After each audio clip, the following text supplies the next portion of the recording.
Assalamualaikum warahmatullahi wabarakatuh.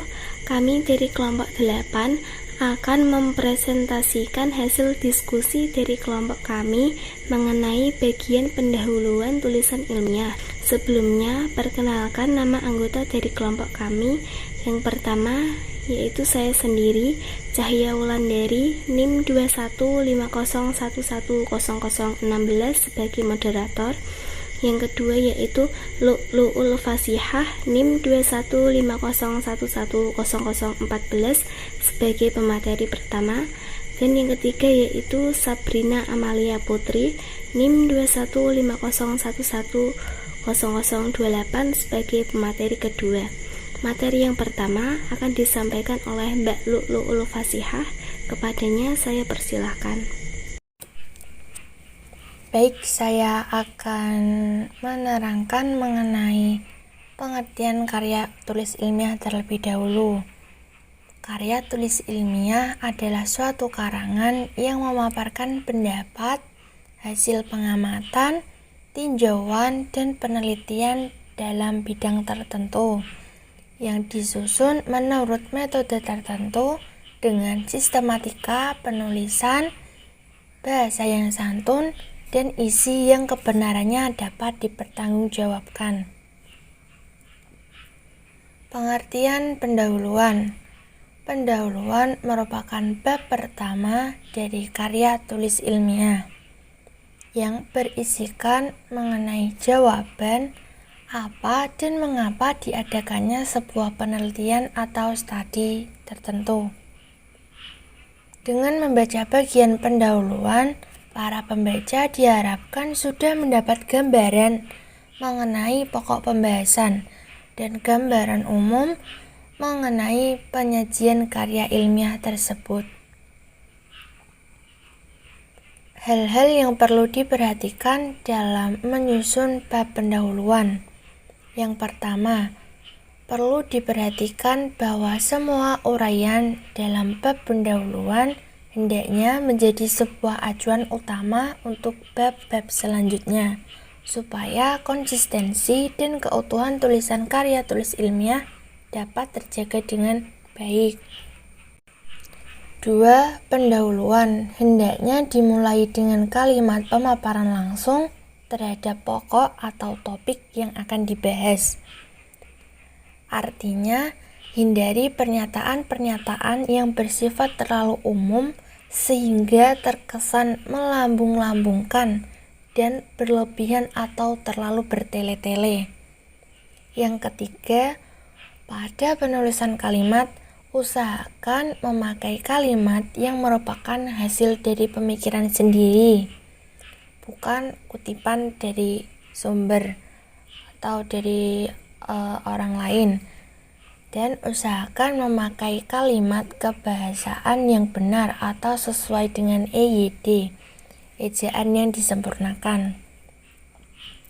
Yang keempat, dalam mengembangkan kalimat itu berdasarkan wawasan dari diri sendiri atau bisa dilengkapi dengan cara mengoperasikannya dengan pemikiran orang lain yang lebih relevan.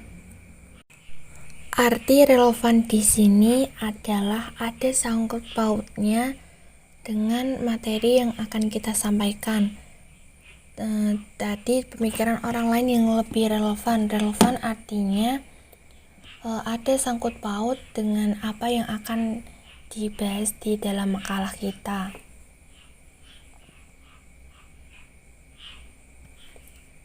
Fungsi pendahuluan sebagai pengantar karya ilmiah merupakan fungsi pertama dari pendahuluan, yaitu sebagai pengantar suatu karya ilmiah. Dengan adanya pengantar atau pendahuluan, pembaca menjadi tahu apa saja yang sebenarnya tertuang dalam karya ilmiah tersebut. Selanjutnya, sebagai pengenalan dari masalah karya ilmiah. Pada bagian ini, para pembaca diajak untuk mengetahui apa saja permasalahan yang diangkat atau topik yang dijadikan bahan penelitian dalam karya ilmiah tersebut. Yang ketiga, sebagai latar belakang dari karya ilmiah. Dalam bagian ini, pembaca akan diajak untuk mengetahui apa saja yang sebenarnya menjadi alasan sang penulis mengangkat topik tersebut. Dengan begitu, para pembaca dapat mengetahui hal apa yang sedang dibahas atau diteliti dalam karya ilmiah tersebut. Baik, itu dari saya. Selanjutnya akan disampaikan oleh rekan saya, pemateri kedua, yaitu Sabrina Amalia Putri. Materi yang selanjutnya yaitu bagian-bagian pendahuluan, meliputi latar belakang, rumusan masalah, tujuan penelitian, dan manfaat penelitian. Yang pertama yaitu latar belakang. Latar belakang masalah merupakan serangkaian informasi yang berhubungan dengan timbulnya masalah yang diteliti. Bisa juga diartikan sebagai penalaran pentingnya sebuah pembahasan masalah atau alasan yang menjadi pendorong pemilihan topik. Latar belakang berisikan uraian singkat dari apa yang telah dilakukan atau ditemukan oleh penelitian yang dilakukan, dan hal-hal yang masih menjadi pertanyaan atau permasalahan yang belum terjawab. Memuat dengan jelas apa yang dilakukan untuk menjawab salah satu atau beberapa permasalahan. Dalam kalimat latar belakang juga dapat ditambahkan kalimat-kalimat retoris untuk mengantarkan pembaca ke pokok permasalahan, atau dapat ditambahkan slogan ungkapan atau kutipan yang bersangkutan dengan tema yang diangkat. Yang kedua yaitu rumusan masalah.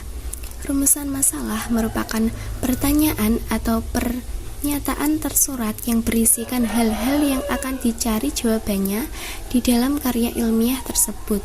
Dalam hal ini memiliki fungsi praktis, yaitu adanya perumusan permasalahan pokok yang akan dibahas secara jelas dan eksplisit di dalam bentuk pertanyaan dapat ditarik perhatian pembaca.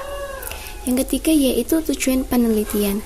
Tujuan penelitian merupakan rumusan kalimat yang menunjukkan hasil dari sesuatu yang akan diperoleh setelah melakukan penelitian. Pada setiap awal perumusan penelitian, tujuan penyusunan penelitian sangat membantu penelit dalam menggunakan kalimat diktatif untuk menyatakan tujuan utama atau tujuan dalam istilah tertentu. Tujuan penelitian ini mengarah pada data-data dan informasi yang ingin dicapai dari penelitian itu dan dirumuskan dalam bentuk pernyataan yang konkret serta dapat diamati dan dapat diukur. Jadi, tujuan penelitian ini bukan merupakan kalimat tanya, melainkan mengemukakan pernyataan yang dibahas dan dianalisis di dalam karya tulis ilmiah. Karakteristik adanya penulisan dalam tujuan penelitian yaitu 1. Pembuatannya sesuai dengan konteks rumusan masalah dan sasaran penelitian. Yang kedua, dijadikan sebagai rujukan oleh penulis lainnya yang mempunyai masalah penelitian yang sama. Yang ketiga, tujuan penelitian bisa dikatakan sebagai gagasan inti dari suatu penelitian. Ciri-ciri tujuan penelitian. Dalam kegiatan penelitian harus memiliki ciri-ciri tertentu. Ciri-ciri tujuan penelitian yaitu 1. Bersifat ilmiah. Artinya, sebuah penelitian harus mengikuti prosedur dan harus menggunakan bukti yang kuat dalam bentuk fakta yang diperoleh secara objektif. Yang kedua, prosesnya berkesinambungan. Artinya, hasil penelitian bisa ditingkatkan dari waktu ke waktu dengan proses yang berkelanjutan. Yang ketiga, memberikan kontribusi. Penelitian harus memiliki kontribusi atau nilai tambah, sehingga ada hal baru yang bisa ditambahkan dalam sebuah penelitian. Yang terakhir yaitu analitis. Artinya, penelitian yang dikerjakan harus dibuktikan dan diuraikan menggunakan metode ilmiah dan harus sesuai sebab akibat di antara variabelnya. Yang materi yang terakhir yaitu manfaat penelitian. Secara umum, manfaat penelitian digunakan untuk menjelaskan kontribusi yang akan diperoleh dari hasil penelitian. Manfaat penelitian yaitu narasi yang objektif dalam menggambarkan suatu hal yang diperoleh setelah melakukan tujuan penelitian. Manfaat penelitian ini bersifat praktis dalam memecahkan masalah pada objek yang sedang diteliti.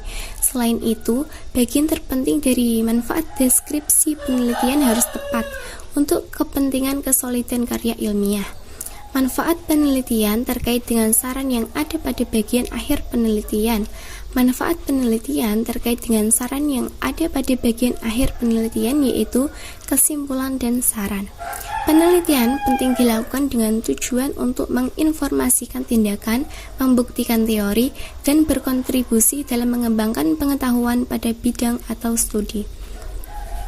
Fungsi manfaat penelitian. Penelitian dimulai ketika kita ingin membantu sesuatu untuk meningkatkan pemahaman kita. Penelitian memberikan informasi dan pengetahuan yang dibutuhkan dalam memecahkan masalah dan membuat keputusan.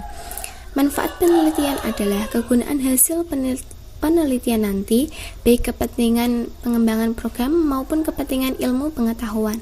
Secara spesifik, manfaat penelitian di bidang apapun mencakup dua aspek, yaitu pertama, manfaat teoritis. Manfaat teoritis ini berlatar belakang dari tujuan penelitian untuk mengecek teori yang sudah ada, untuk memperkuat atau menggugurkan teori tersebut. Manfaat teoritis ini muncul karena ada rasa ketidakpuasan atau keraguan terhadap teori yang sudah ada, sehingga dilakukan penyelidikan kembali secara empiris. Kedua yaitu manfaat praktis. Manfaat praktis adalah manfaat yang berguna untuk memecahkan masalah praktis.